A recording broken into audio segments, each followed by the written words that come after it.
विशेष गरी जीवनको निष्कर्ष के हो भन्ने विषयमा धेरै मान्छे सधैँ घोत्लिने गर्छन् र यो प्रश्नको उत्तर दिन त सकिन्छ, तर जहिले पनि त्यो प्रश्नको उत्तर चाहिँ निरुत्तरित जस्तै हुन्छ। मैले यसलाई 3 वटा आयामबाट विशेष गरी एउटा सन्तुलित र सार्थक जीवन अथवा सफल जीवनको आधार के हुनसक्छ, यो हुन त व्यक्तिपरक कुरा हो। सबै व्यक्तिहरूको एकै किसिमको अनुभूति, एकै किसिमको भोगाइ, एकै किसिमको सङ्गत, एकै किसिमको कल्पनाशीलता सबै एउटै नहुन सक्छ। यद्यपि सामान्यतया धेरैका लागि त्यो अनुभूति चाहिँ सामान्यीकृत गर्दाखेरि आफूमा पनि एकाकार गराउन सकिन्छ। विशेष गरी सबभन्दा सुरुमा चाहिँ हामी सबैले हामी को चिन्न सक्नु पर्यो। त्यो चिन्ने भनेको चाहिँ कस्तो हो भने म के का लागि जन्मिएको हो, मेरो पेसा के हो, मेरो उद्देश्य के हो, मेरो अभिरुचि के हो, त्यो विषय सबभन्दा सुरुमा ठम्ब्याउन सकियो भने त्यसले हामीलाई धेरै दोधारबाट अथवा हाम्रो बेचैनीबाट चाहिँ स्थिरतातर्फ, धीरतातर्फ अनि सँगसँगै आफूलाई चाहिँ म को हुँ भन्ने त्यो बोध गर्न सक्छ। त्यसैले सबभन्दा सुरुमा चाहिँ म को हो भन्ने कुराको यो 4वटा कुरालाई चाहिँ तपाईँले समानान्तर रूपमा एउटै आयामका रूपमा गर्न सक्नुभयो भने त्यसले तपाईँलाई एकदमै सहज बनाउँछ। एउटा त तपाईँको उद्देश्य के हो, जिन्दगीको उद्देश्य हुन्छ नि कोही न कोहीको, म यो पेसाको यो पेसाकर्मी बन्छु भन्ने। दोस्रो तपाईँले अँगाल्ने पेसा, त्यो उद्देश्य र तपाईँको पेसा मिल्यो भने त्यो सबभन्दा राम्रो। अनि तेस्रो तपाईँको अध्ययन, तपाईँ जे पढ्नुहुन्छ तपाईँको उद्देश्य पनि त्यही हो र सँगसँगै तपाईँको पेसा पनि त्यही भयो भने त्यो त झन् राम्रो। र चौथो चाहिँ तपाईँको परिवेश, किनभने सबै कुरा सबैलाई मिल्दैनन्। तपाईँले नेपालमा गएर नेपालमै भोलि वृत्ति विकास गर्न छ भने त्यस पछाडि तपाईँले कुन पेसा रोज्ने भन्ने कुराका लागि त्यसको अनुकूलन हुनुपर्छ। त्यसैले यी 4वटा आयाममा समानान्तरता भेट्न सक्नुभयो भने त्यो सबभन्दा सम्यक जीवन हुन्छ। तर त्यो सबैलाई अवसर प्राप्त हुँदैन। त्यो अवसर प्राप्त परिवेशले, पर्यावरणले, अर्थतन्त्रको सामर्थ्यले मात्रै होइन, मान्छेले आफूलाई पहिचान पनि गर्न सक्दैन। मेरो आफ्नो छोटो अनुभूतिबाट तपाईँहरूलाई त्यो कुरा सायद आफूमा पनि त्यो एकाकार हुन सक्ला। स्कुलदेखि म अङ्ग्रेजी विद्यालय पढेको, नेपालीसँग साक्षात्कार भनेको एउटा कक्षा मात्रै हुन्थ्यो नेपाली, 10 कक्षासम्म। 10-2 पछाडि पनि अङ्ग्रेजी त 11मा नेपाली एउटा कक्षा मात्रै पढ्यो। तर अब मेरो लगाव, मेरो रुचि आज फर्केर हेर्दाखेरि जसले यो कुरा थाहा पाउनु भएको छैन उहाँहरूलाई त नेपाली भाषामा अझ तत्सम शब्द, अलिअलि संस्कृतको पनि यसलाई ज्ञान होला, त्यो पृष्ठभूमिको होला भन्ने ठान्नुहुन्छ।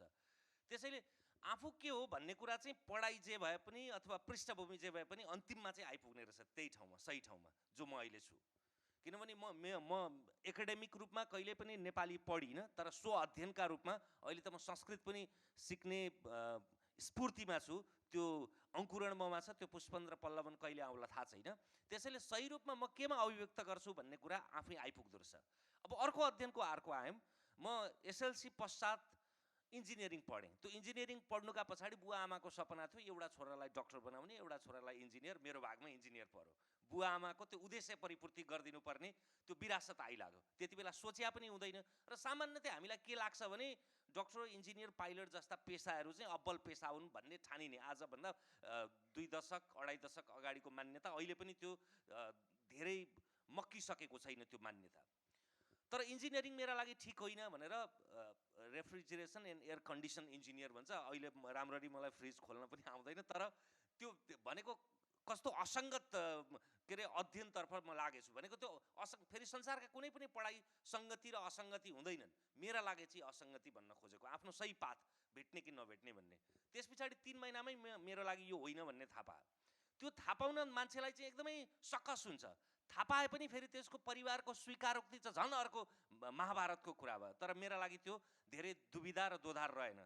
त्यस पछाडि कस्तो भयो भने ताप्केबाट भुङ्ग्रामा पर्ने भने जस्तो हुन्छ नि, इन्जिनियरिङको ताप्केबाट त उम्किएँ तर भुङ्ग्रामा परेँ म्यानेजमेन्टमा।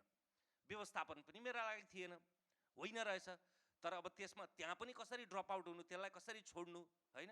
त्यस पछाडि त्यो जेने तेन 11 र 12 2 वर्ष पढियो। त्यो मेरा लागि होइन भन्ने थाहा हुँदै पनि, तर अब सँगसँगै लगाव नभए पनि राम्ररी, अब म स्कुलदेखि नै राम्रो विद्यार्थी थिएँ। 11मा त अब स्टामिनर नै भएँ, मन नपर्दा मन नपरे पनि गऱ्यो भने, प्रयत्न गर्यो भने हुँदो रहेछ भन्ने भयो। तर 12 कक्षामा त त्यस्तो सुखद संयोग जुरेन। पारिवारिक सिलसिलामा म लामो समय अस्पताल बस्नु पर्यो, 25-27 दिन। एकाउन्टेन्सीलाई मैले दोहोऱ्याएर परीक्षा दिनुपर्ने सुअवसर प्राप्त भयो। अनि त्यसले चाहिँ मलाई त्यो बाटो मोडियो, अब यो पढ्नु हुँदैन भनेर। त्यस पछाडि म राजनीति शास्त्र र अङ्ग्रेजी साहित्यको स्नातक, अनि त्यो हुँदै अनि सही ठाउँमा आएँ। तर अब त्यसलाई पनि कति सही भन्नु, आज म पत्रकारितामा छु, जबकि म औपचारिक रूपमा पत्रकारिता पढा होइन। त्यसैले मैले अघि भनेको कुरा यो 4वटा कुराको, मेरो उद्देश्य, मेरो पेसा, मेरो अध्ययन, अनि सँगसँगै मेरो परिवेशको यो सादृश्यता नभने पनि म अहिले सही ठाउँमा छु। त्यसैले तपाईँहरूमध्ये हुर्किँदै गर्दा, पढ्दै गर्दा, बढ्दै गर्दा कहिले पनि ढिलो हुँदैन। मैले चाहिँ बेकारमा यतिका वर्ष यसमा बिताएछु, मेरा लागि त यो होइन रहेछ भन्ने चाहिँ कहिले पनि ठान्नु पर्दैन। त्यसैले सबभन्दा सुरुमा तपाईँको रुचि के हो, तपाईँको अन्तस्करणको रुचि कसरी पहिचान गर्ने भन्दा त्यसको चाहिँ फेरि विभिन्न समयका विभिन्न अनुमानहरू पनि हुन्छन्, भ्रमहरू पनि हुन्छन्। एउटा यस्तो समय हुन्छ, तपाईँलाई चलचित्र हेऱ्यो भने त्यहाँ चलचित्रको अभिनेतै मा तपाईँ एकाकार भएर पाउनुहुन्छ र म त योभन्दा राम्रो अभिनय गर्न सक्छु होला भन्ने, सानामा अलिअलि स्कुलमा खेलाए पनि हुन्छ। मोडलिङ गरेको देख्यो भने कपाल मिलाउने, ओहो योभन्दा राम्रो मोडलिङ म गर्न सक्छु। अनि सँगसँगै तपाईँको वैज्ञानिकहरूको अटोबायोग्राफी पढ्यो भने मेरो पनि त अनुसन्धानमा अथवा खोजमा अथवा सृजनात्मकतामा मेरो लगाव छ भन्ने, साहित्यिक पुस्तक पढ्यो भने कविता कोर्न थालिहाल्ने। अब त्यो चाहिँ लहड र यथार्थ के हो भन्ने छुट्याउने चाहिँ के हो भने तपाईँ त्यसमा कति टिक्नुहुन्छ। तपाईँ टिकिरहनु भयो केही समय, 6 महिना 1 वर्ष टिक्नुभयो र त्यसले तपाईँलाई आत्मसन्तुष्टि दियो। खोज्ने भनेको अरू कुरा होइन, आत्मसन्तुष्टि, अन्तर्मनको सुख, स्वयं त सुखाए दियो भने त्यो तपाईँका लागि हो, तपाईँ सही बाटोमा हुनुहुन्छ। तर सबै मान्छेलाई त्यो अवसर प्राप्त हुँदैन। जिन्दगीभरि नै पनि सही बाटो पत्ता नलगाई पनि मान्छे बित्छन्। डक्टरको छोरो डक्टर हुने, राजनीतिज्ञको छोरो राजनीतिज्ञ हुने, सिने क्षेत्रको मान्छेको छोरो उसैको उत्तराधिकारी हुने, त्यो पनि अब त्यो सायद कतिका लागि त्यस्तै प्रारब्धमा लेखिया थियो होला, कतिलाई होइन। त्यसैले कोही सङ्गतको कोही पनि नभए पनि कवि शिरोमणि लेखनाथ पौड्यालले भने जस्तो चट्टान फोडेर पिपल उम्रन्छ भने जस्तै नै हो। म पत्रकारिता पढाए पनि होइन, मेरो पारिवारिक पृष्ठभूमिमा मेरा नातागोतामा कोही पनि पत्रकारिता पढ्ने पनि छैनन्, अनि सँगसँगै मेरो अध्ययन पनि त्यो होइन, तर म आइपुगेँ भनेपछि म मात्रै अपवाद होइन, हामी समाजका संसारका सबै त्यस्ता अपवादहरू हुन सक्छौँ। तर आफ्नो खुसी केमा सन्निहित छ त्यसो गर्यो भने राम्रो हुन्छ। यो पहिलो आयाम। दोस्रो आयाम के भने तपाईँ जुनसुकै पेसामा रहनुहोस्, कुनै पेसा अब्बल र कुनै कमजोर छैन। एकदमै राम्रो सवारी चालक पनि राम्रो प्रोफेसनलमा काम गर्न सक्ने मान्छे हो। पत्रकारिताको पनि, सङ्गीतको पनि, साहित्यको पनि, शिक्षणको पनि, विज्ञान, प्रविधि, ब्याङ्किङ, संसारका जुनसुकै विधाहरू छन् ती विधामा तपाईँ त्यसको अधिकतम रूपमा त्यसमा चाहिँ सम्पूर्णता दिन सक्नु पर्यो। के अरे, पत्रकारिताको सगरमाथा, अनि सङ्गीतको सगरमाथा, साहित्यको सगरमाथा, ब्याङ्किङको सगरमाथा अथवा शिक्षणको सगरमाथा, सबैको तपाईँ सगरमाथा हुन सक्नु पर्यो। त्यो कसरी सम्भव हुन्छ भने तपाईँको त्यसमा सम्पूर्णता लाग्न सक्नु पर्यो। पहिलो कुरा त अघि भनिहालियो कि तपाईँ जेमा खुसी हुनुहुन्छ त्यो पढ्नुहोस्, जेमा तपाईँ रमाउनुहुन्छ त्यो काम गर्नुहोस्, उद्देश्य पनि त्यही बुन्नुहोस्। पहिलो कुरा त त्यो भयो। तर अब दोस्रो आयाम के हो भने तर त्यसमा तपाईँ जेमा गर्नुहुन्छ त्यसमा सम्पूर्णता दिनुहोस्।